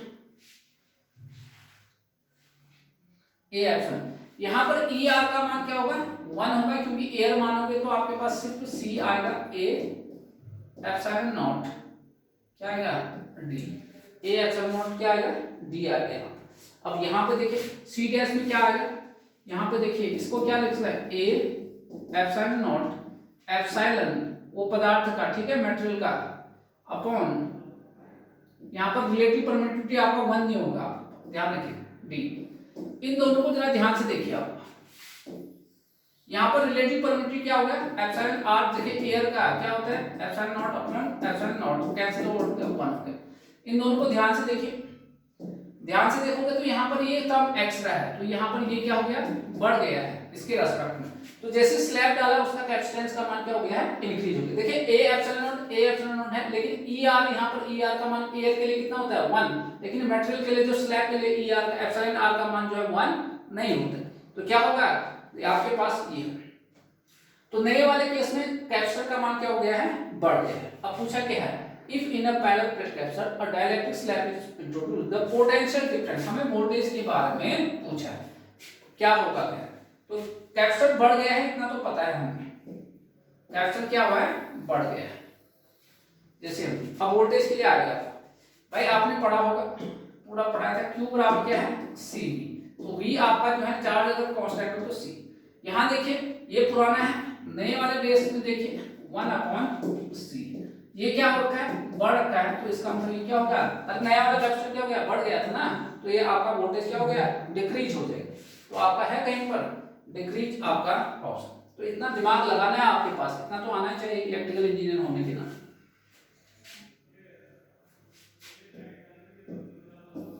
चलिए आइए क्वेश्चन नंबर कहां पर, 84, परमियंस एनालॉगस को, ये तो मैंने आपको मैग्नेटिक सर्किट में पढ़ा रखा है।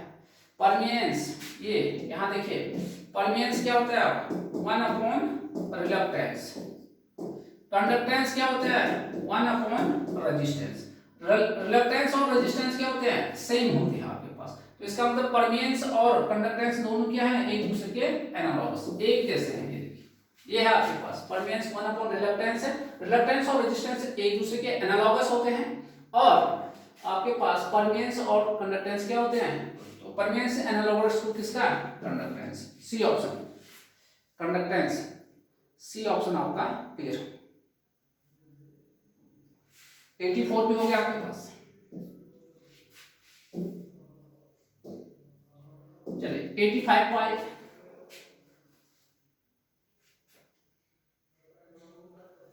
If one of the watt meter, 2 watt meter है, 2 वाट मीटर मेथड का मतलब है, इसका मतलब रीड्स 0, क्या कर रहा है, 0 रीडिंग दे रहा है, पावर फैक्टर क्या होगा कह रहा है, then power factor of 3 phase load, एक 2 वाट मीटर से 1 वाट मीटर क्या कर रहा है, ये क्वेश्चन तो कराया था आपने पिछले क्वेश्चन में कहीं पर। तो आपको ये देखिए W2 मान लेते हैं 0 है, W1 आपका है 10/5 बराबर क्या होता है, √3 W1 minus W2 W1 plus W2, रखोगे यहाँ पर W2 का मान 0, 10/5 बराबर कितना आ गया, √3, इससे कैंसिल हो गया, ये कर रखा है ऑलरेडी इसी आपको फर्स्ट पार्ट में, 10 इनवर्स √3, ये कितना हो गया 60 डिग्री। पावर फैक्टर का फॉर्मूला क्या होता है, cos 5, तो cos 60 और 60 का मान कितना होता है 0.5, तो 0.5 आएगा आपके पास। आपके पास देखिए ऑप्शन नंबर सी आप कहीं ना कहीं आपको मिलेगा, ये देखिए ऑप्शन सी आपका यहाँ पर मैच हो गया। ऑप्शन सी आपका क्या हो गया, मैच हो गया आपके पास। हटा दें भाई इसको, ये देखिए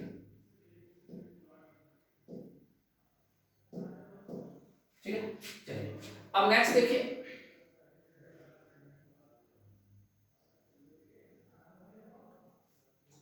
कंसीडर द फॉलोइंग, ये क्या कह रहे हैं यहाँ देखिए,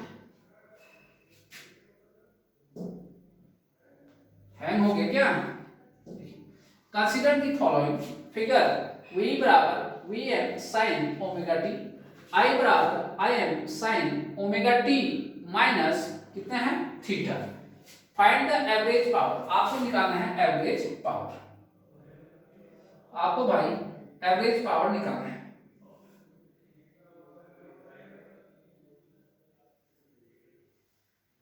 ठीक है, आपको यहां पर एवरेज पावर निकालना है।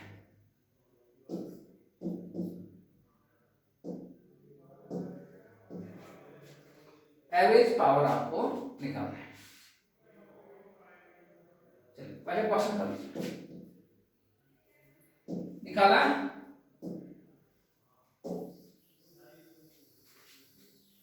इसको हटा दीजिए। ठीक है, कंसीडर द फॉलोइंग, आपको यहां पर देखिए आपको दिया है यहां पर कंसीडर द फॉलोइंग, इस कंसीडर द फॉलोइंग फिगर, आपको ये दिया है, आपको एवरेज पावर निकालना है आपके पास। ये देखिए आपका एवरेज पावर आपको निकालना है भाई। आपके पास पी एवरेज का फॉर्मूला क्या होता है, I R M S V R M S दोनों के बीच का फेज डिफरेंस, यही तो होता है कॉस पाई, यही तो होता है। यहां देखिए आर एम एस का फॉर्मूला क्या होता है, मैक्सिमम वैल्यू, पहले करंट के लिए लिख रहे हैं, इसके लिए लिख रहे हैं करंट के लिए, क्या होता है V M root two cos five, कितना है फेज एंगल दोनों के बीच, यहाँ पर थीटा दे रखा है, कितना दे रखा है थीटा। ये देखिए आपको इस वेव से दिख रहा है आपको कितना है दोनों के बीच में फेज, ये करंट का है, दोनों के बीच कितना है थीटा है, तो कितना आ गया V M I M root two into root two करोगे 2 cos theta, V M I M cos है कहीं पर ऑप्शन, आपको ए ऑप्शन आपको मिल जाएगा, ए ऑप्शन आपका मिल गया। क्लियर हो गया, तो 86 का ए, 86 का क्या हो गया ए। 87 में आए बच्चों, 87 को देखिए, 87 क्वेश्चन को आप देखिए, 87 क्वेश्चन को देखा, ठीक है 87 क्वेश्चन को देखिए। Consider the following circuit, find the current I, तो सिंपल सा आप इसमें क्या लगा दो केवीएल लगा दो। देखिए using KVL, using KVL, using KVL, तो आप केवीएल का यूज करोगे, यूजिंग केवीएल, यूजिंग केवीएल, कहां पर एंट्री मारो -6 पे प्लस 8i माइनस 2i बराबर 0, यही है क्या, देखिए -8 तो यही है प्लस 6i बराबर 0, तो i बराबर कितना आ गया 4/3, i तो कितना आ रहा है 4/3, 4/3, i बराबर 4/3।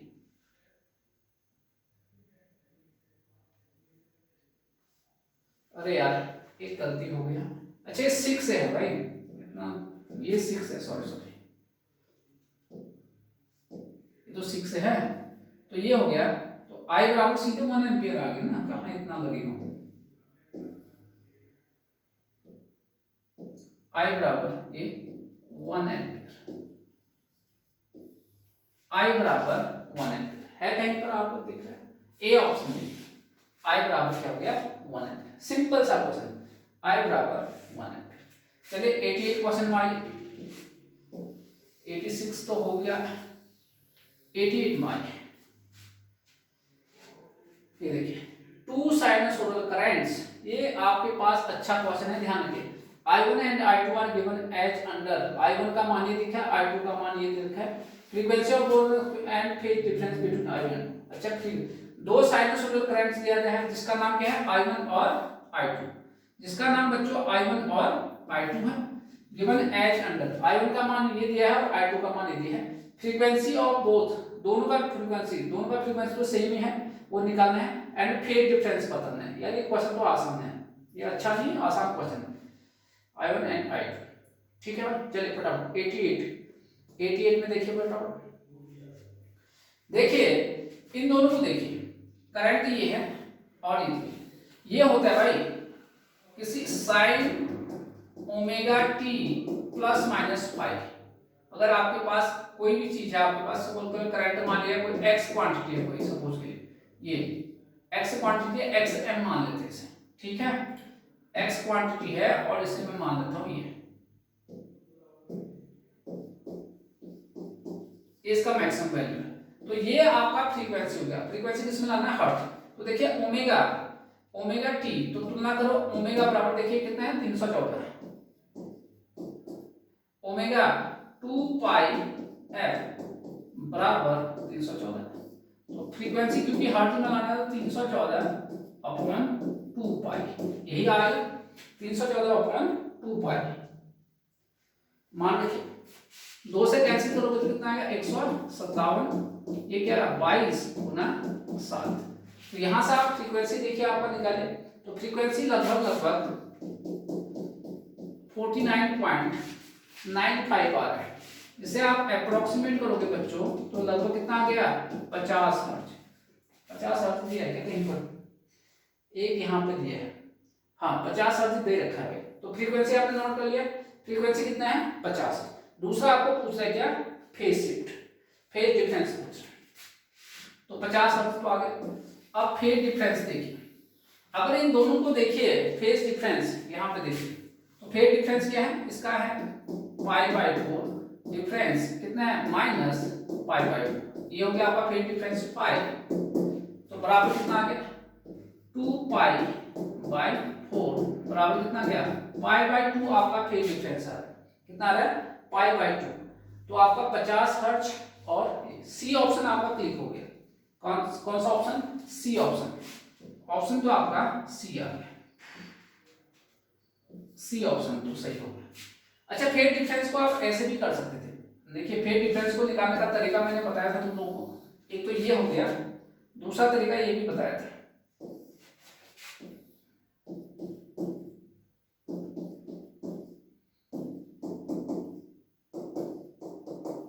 देखिए दोनों पॉजिटिव हैं, ये देखिए आपके पास, ये देखिए ये मैग्नीट्यूड पॉजिटिव मैग्नीट्यूड, ये एंगल देखिए प्लस में है तो क्लॉकवाइज है, एंटी क्लॉकवाइज कितना 45 डिग्री, यहां से साइन से आप जाए यहां से 45 डिग्री, ऐसे करके जाते हो 45 डिग्री आप ये लिए। दूसरा देखिए ये आपका है, ये आपका यहां से जा रहे हो कैसे माइनस में, तो माइनस ये होगा, ये माइनस साइन बता रहे हैं एंटी, या आप क्लॉकवाइज जा रहे हो π/4। अब ये आपका पास ये है, ये आपका I1 है और ये क्या है I2, अब दोनों के बीच फेज शिफ्ट कितना है π/2 और π/2, दोनों का कितना होगा 90 हर्ट्ज हो जाए, तो आपके पास इसलिए सी ऑप्शन। देखिए आपको सब कराया है भाई, सब क्लास में कराया भाई, इतना आसान आ गई है। नेक्स्ट क्वेश्चन 89 क्वेश्चन देखिए, the value of a current I having to generate an magnetomotive force of 45 ampere turns in a coil of 100 turns will be, ये कह रहा है आपके पास भाई एमएमएफ बराबर क्या होता है n × I। रखिए मान एमएमएफ का मान कितना दिया है 45 ampere turn, number of turns कितना दिया है 100 टर्न्स दिया है इनटू I, तो I बराबर कितना गया 0.45 एम्पीयर, I का मान कितना गया 0.45 एम्पीयर। सी ऑप्शन 89 का सी, 89 का क्या गया सी आंसर आ गया भाई आपके पास, 89 का सी, 89 का सी आंसर आ गया, 89 का क्या आंसर आया सी।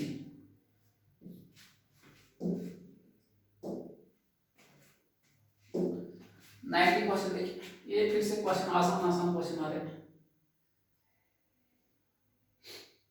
देखिए इन अ डेल्टा कनेक्टेड, किसमें है delta connected 3 phase system, the relation between phase and line voltage and current. अरे यार ये देखिए डेल्टा में आपके पास, डेल्टा कनेक्टेड में क्या होता है, ये है आपका डेल्टा कनेक्टेड,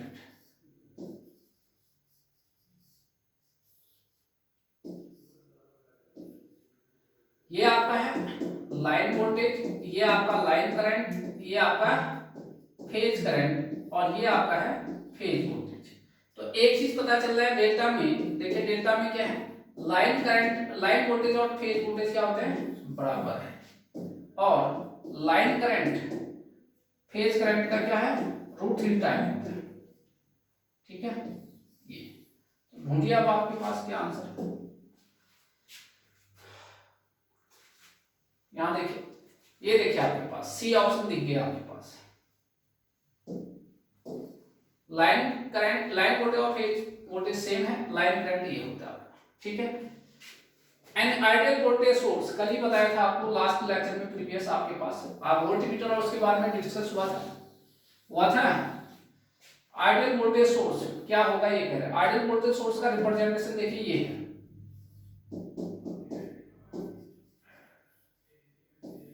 ये है आपके पास, ये आपका आइडियल वोल्टेज है। तो अगर आइडियल है तो इसको क्या होना चाहिए, मैक्सिमम यहाँ वोल्टेज ड्रॉप कम से कम होना चाहिए। तो ये कब होगा, जब यहाँ पर क्या होगा, इसका मान 0 होगा, तभी तो लोड के पास जाएगा, पूरा वोल्टेज लोड के पास जाएगा। तो आइडियल वोल्टेज सोर्स के लिए आपका जो इंटरनल रेजिस्टेंस RS का मान क्या होना चाहिए, 0 होना चाहिए। ठीक है, तो 0 इंटरनल रेजिस्टेंस, बी ऑप्शन लिखिए, 91 का बी आंसर। ये कल ही तो किया था आपने, 92 में आया, 92 में आए, 92 नंबर में। In a series RLC circuit at resonance, ये देखिए पूरा पढ़ाया था। रेजोनेंस में क्या होता है ये पूछ रहा है आपके पास, सीरीज रेजोनेंस क्या बोलते हैं, एक्साइटेड सर्किट भी बोलते हैं आपके पास। क्या होता है, Z बराबर क्या होता है, R, यानी आपका ये जो है Z क्या होता है, मिनिमम होता है नहीं होता है। अरे ये आते Z, अरे भाई यार ये XC, ये देखिए आपके पास भाई, जब एट रेजोनेंस क्या होता है, एट रेजोनेंस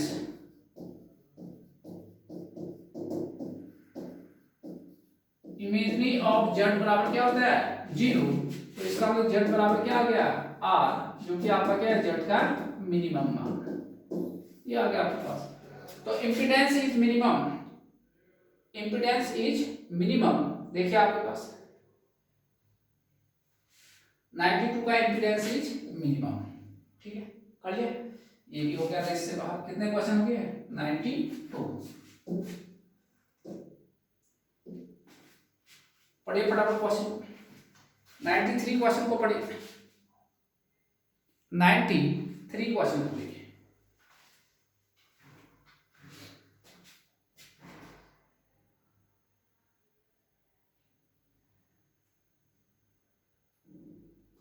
ये क्वेश्चन फिर से 2 वाट मीटर मेथड का है। The power input to a 3-phase induction motor is measured by 2 watt-meter method. 2 watt-meter method से पावर मेजर किया जा रहा है इंडक्शन मोटर का। रीडिंग आर 1000 वाट एंड 500 वाट। तो रीडिंग है दोनों का 1000 वाट और 500। Calculate the power factor of the motor. Power factor ये तो है, यहाँ देखिए मान लेते हैं W1 कितना है, 1000 वाट है, और W2 कितना आया, 500 वाट।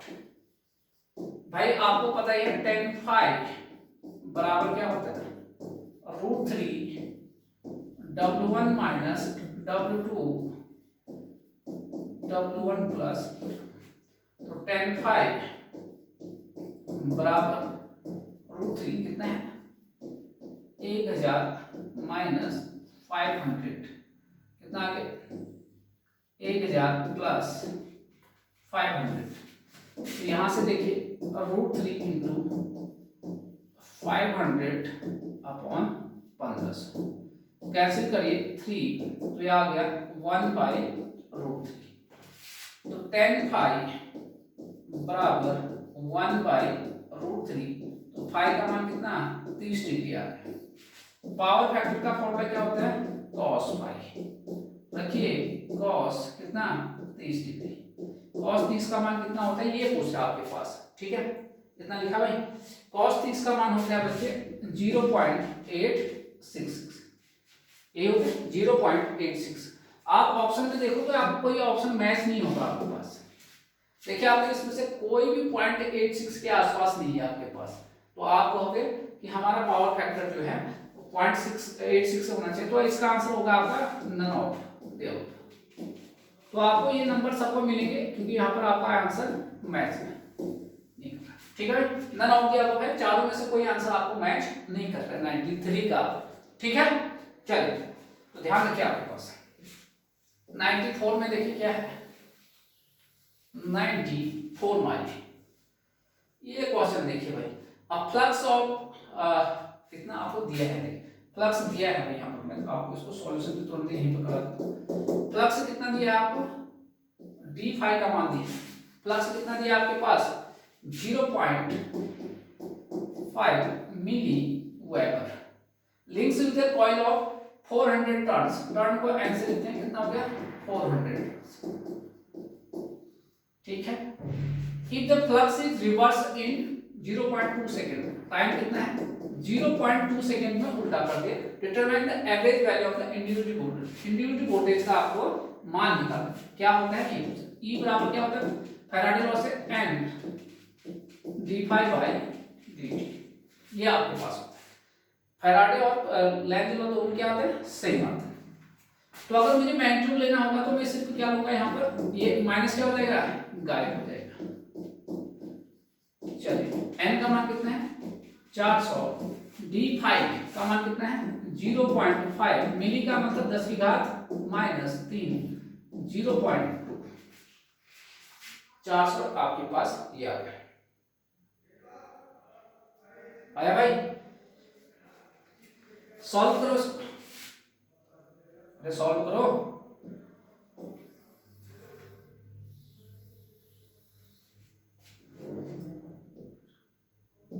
यहां से देखिए तो ये कितना आ गया, सॉल्व करेंगे 400 कैंसिल आउट हो गया,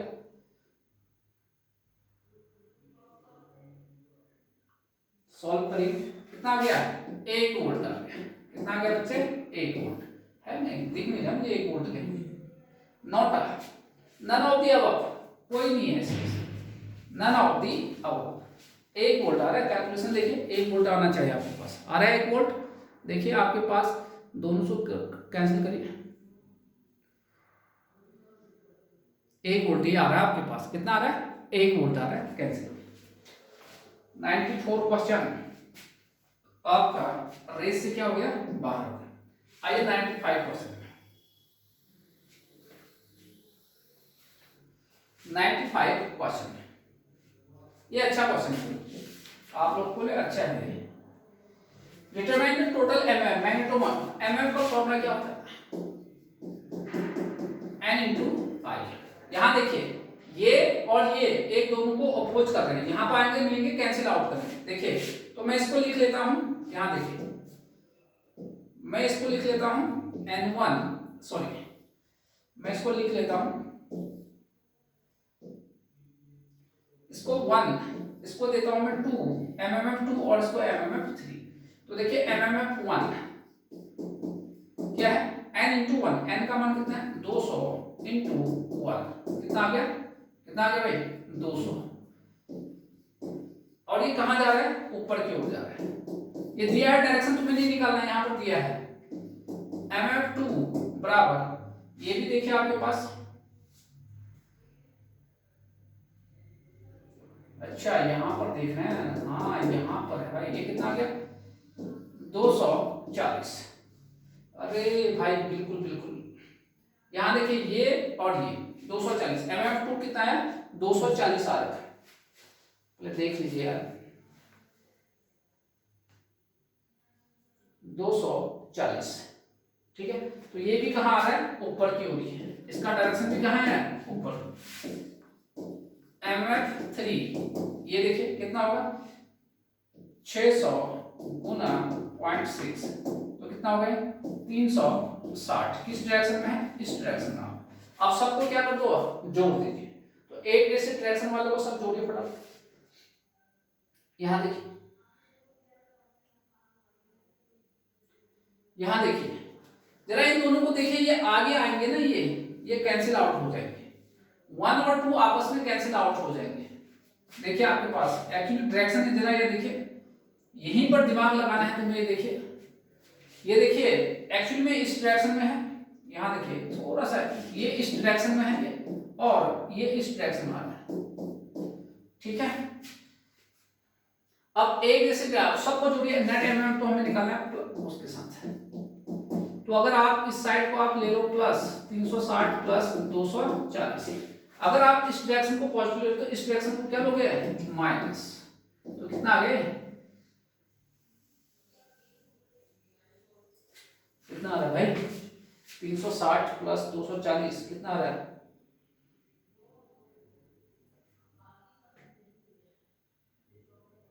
देखिए कितना आ रहा है,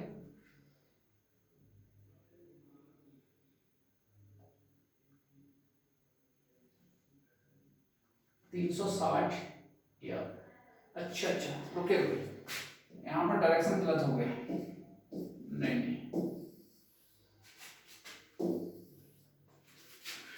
डायरेक्शन गलत हो गया आपके पास।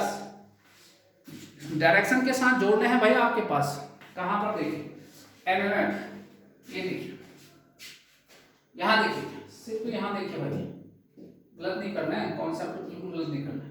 ये देखिए ये 200 और 300 को देखिए, एक 200 है, दूसरा क्या है 300, एक 200 है, 360 है और 240 है आपके पास, ये ना 360 है, 200 है और कितना है 240 है, 240, ये 200 है और दूसरा वाला ये दोनों एक दूसरे को कैंसिल कर देंगे। जरा देखिए ये दोनों एक दूसरे को कैंसिल करेंगे, चलिए ठीक है मैं समझ गया हूँ। ये दोनों एक, यहाँ देखिए ये दोनों इस तरह आएंगे तो कट करेंगे, तो इसमें से देखिए इन दोनों में से कट करेंगे, ये दोनों को कौन ज्यादा है, 200 माइनस 240, दोनों ही। अगर आप इसको आप पॉजिटिव मानो तो ये वाला क्या होगा नेगेटिव, तो -40, और ये आपके पास उसके बाद कौन सा है 360 वाला, प्लस कितना गया 320 एम्पियर टर्न, 320 है नहीं पर दिख रहा है, डी ऑप्शन है आपके पास, 320 एम्पियर टर्न देखिए आपके पास, ठीक है भाई, गलत नहीं है, सही हो गया आपके पास 320 एम्पियर टर्न, ये ठीक है। ये देखिए आपके पास भाई, ये और इसका डायरेक्शन और इसका डायरेक्शन क्या है आपके पास, एक दूसरे के अपोजिट है। अरे यार ये देखिए ना 200 और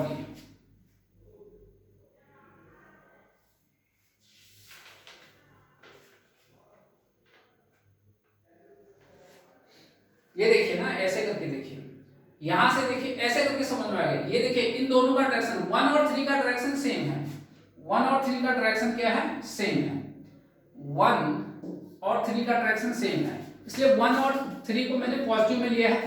ये जो है इसके डायरेक्शन क्या उल्टा है, इसलिए 2 वाले को इसके साथ लिया है, माइनस वाले को साथ लिया है, ठीक है, तब आपके माइनस हुआ 320 एम्पियर टर्न आपके पास यहाँ पर 320 एम्पियर टर्न, ठीक है भाई, इसलिए लिया है आपके पास यहाँ पर, तो आपको इतना क्लियर है, ठीक है। तो आप नेक्स्ट कितने क्वेश्चन हो गए, 95 क्वेश्चन हो गए, आप यहाँ पर लिखिए, तो 95 क्वेश्चन हो गए हैं। अरे मैं ये कह रहा हूं यहाँ पर लिखिए सेम डायरेक्शन,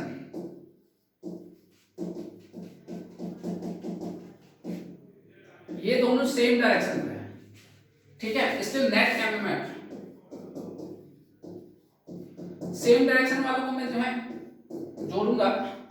ये देखिए दोनों सेम डायरेक्शन है, ये इसके अपोजिट है, कितना 240, तो आपका कितना आ गया 320 एम्पियर टर्न, ये आपके पास, ठीक है भाई। चलिए नेक्स्ट पार्ट में आपको मिलते हैं फिर से।